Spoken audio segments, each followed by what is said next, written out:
जीवन की सच्चाई समाज में जो आजकल चल रहा है वो देख के जो थोड़ी थोड़ी कुछ कुछ कहानियां पुरानी मुझे याद आती है वो आप लोगों से शेयर करना चाहती हूँ।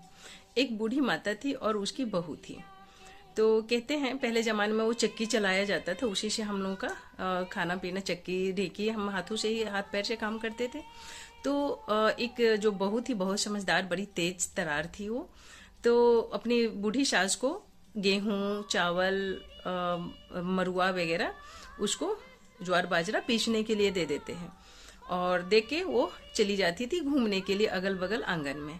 बूढ़ी माता है जो थक जाती थी तो रुक जाती थी बेचारी। जब वो आती थी बोलती थी इतना हुआ नहीं रात के खाना तक, अब कर क्या रही थी? तो बोली नहीं बेटी मैं तो पीस रही हूँ। बोला नहीं ऐसे नहीं होगा। तो क्या करती है उसके गले में ना एक घंटी जो ऐसे आवाज देता है वो बांध दिया गया।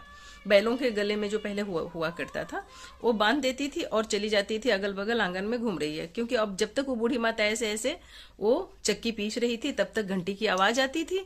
और जब भी रुकती थी वो दौड़ के आ जाती थी, बोलते पीछो। यानी वो थक भी जाती थी, उसको बराबर कंटिन्यू करवाती रहती थी। बेचारी बहुत थक जाती थी। ऐसे हुआ उसके बच्चे भी देख रहे थे। एक दिन टाइम आया वो बूढ़ी माता चली गई ऊपर। तो जब उसको लेके जाने लगा जलाने के लिए तो उसके जो बच्चे थे वो घंटी संभाल के रख रहा था।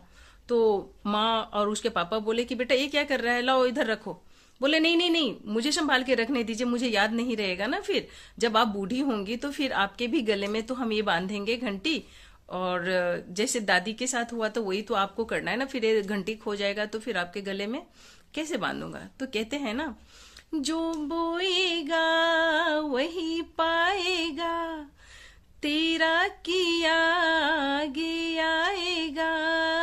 दुख सुख है क्या फल कर्मों का, जैसी करनी वैसी भरनी, जैसी करनी।